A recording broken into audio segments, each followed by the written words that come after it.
আশরাফুলের সেই সেঞ্চুরিটা কিন্তু আমি বলবো প্রথম আমাদের আইকনিক প্লেয়ার আশরাফুল, যে কিনা ওয়ার্ল্ড ক্রিকেটকে দেখাই দিয়েছে যে আমার মনে হয় যে একটা প্লেয়ার যে আসছে বাংলাদেশে নতুন।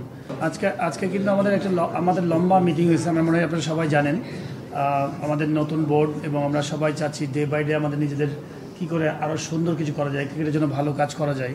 বিভিন্ন আঙ্গিকে কথা হয়েছে, সিসিডিএম নিয়ে কথা হয়েছে, প্রত্যেকটা ডিপার্টমেন্টকে টাচ করা হয়েছে, ফ্যাসিলিটি টাচ করা হয়েছে, গ্রাউন্ডস টাচ করা হয়েছে।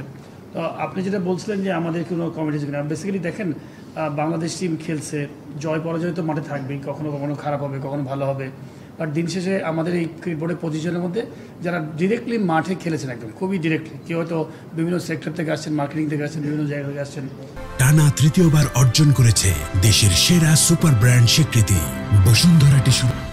তো এটা একটা উপকারিতাও আছে যে এই যে যারা ডিরেক্টর একদম ডিরেক্ট আমি বলবো ক্রিকেটিং লাইনে ছিলেন, তাদের কাছ থেকে এই ফিডব্যাকটাও কিন্তু ন্যাশনাল টিমের জন্য বা যে কোনো এজ লেভেলের জন্য খুবই ইম্পর্টেন্ট আমার কাছে মনে হয়, বিকজ যারা একদম ক্রিকেট মাঠের সাথে ছিলেন। তো আমাদের বোর্ড মিটিংয়ে সেই ধরনের একটা হালকা একটু কথা হয়েছে যে আমাদের এখানে এক্স ক্যাপ্টেন ফারুক ভাই আছেন, আমি, রাজ্জাক এবং ফাহিম ভাই, সবাই আমরা যারা আছি, বুলবুল ভাই সহ, তারা আমরা যেন অবজার্ভ করতে থাকি, ন্যাশনাল টিম সহ যারা যে কোনো টিমগুলো আছে সবগুলো যেন আমরা একটু মনিটরিং করতে থাকি যে টিমগুলো খুব ভালো মতো হচ্ছে কিনা, রাইট হতে যাচ্ছে কিনা, সেই ট্র্যাকটাকে ঠিক রাখা।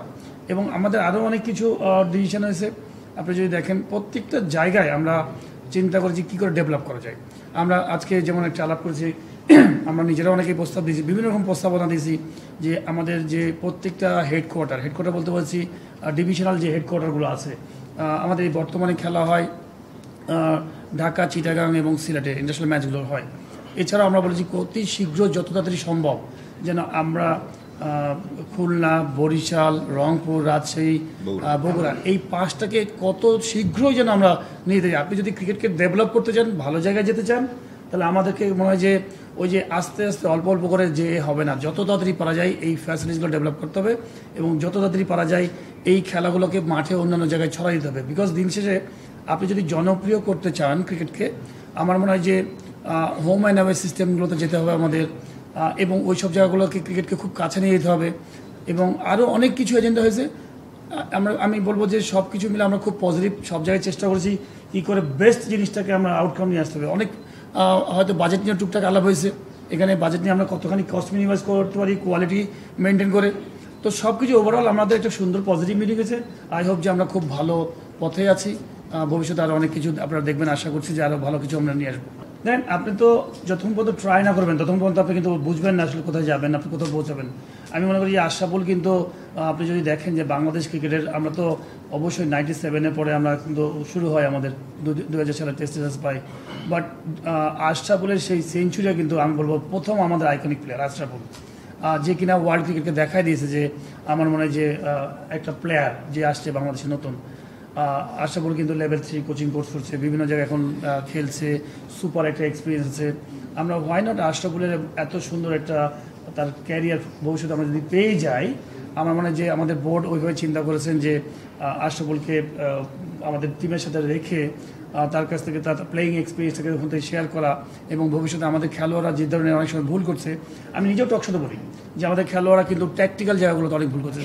আমরা কিন্তু শর্টস সবাই খেলা জানি, সুইপ সবাই খেলতে পারি, হুক সবাই খেলতে পারি, পুল খেলতে পারি, কিন্তু কোন বলটা কোন সময় খেলবো, কোন বলটা কোন সময় ছাড়া উচিত, সেই জায়গার ট্যাকটিক্যাল জায়গাগুলো আমরা মিস করছি। নিঃসন্দেহে ওখানে কোচ আছে, আরও বড় বড় মানুষ আছেন, কিন্তু আশরাফুলের ওইখানে আমি বলবো যে ইনক্লুশনটা আমার কাছে মনে হয় যে এক্সট্রা একটা সাপোর্ট দিতে পারে। আশরাফুল অনেক বড় বড় ইনিংস খেলেছে, আমার কাছে মনে হয় আপনি সবাই দেখেছেন, এবং যেই সময় খেলেছে তখন কিন্তু আমরা আন্ডারডগ টিম ছিলাম, এবং আপনি যদি দেখেন যে ইন্ডিয়ার মতো টিমের এগেন্সে সে ওই মুহূর্তে কীভাবে এত বড় সেঞ্চুরি করেছে, শ্রীলঙ্কার সাথে কী করে রান করেছে, এগুলো আমার কাছে মনে হয় যে পাশে থাকলে আমরা চাই যে আমাদের দেশের যে প্রোডাক্ট সেগুলোকে আমরা সামনের দিকে নিয়ে আসা, তাদের কাছে বেস্ট ফিডব্যাকটা নিয়ে আনা।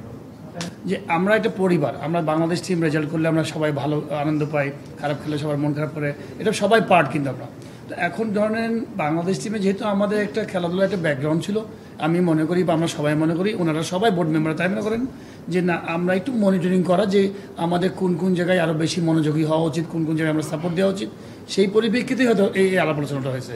যেমন আমাদেরকে যেমন আপনি জানেন যে বোর্ডের প্রত্যেকটা ডিপার্টমেন্ট ভাগ করেছে, কেন যে জায়গাগুলোতে এক্সপার্ট।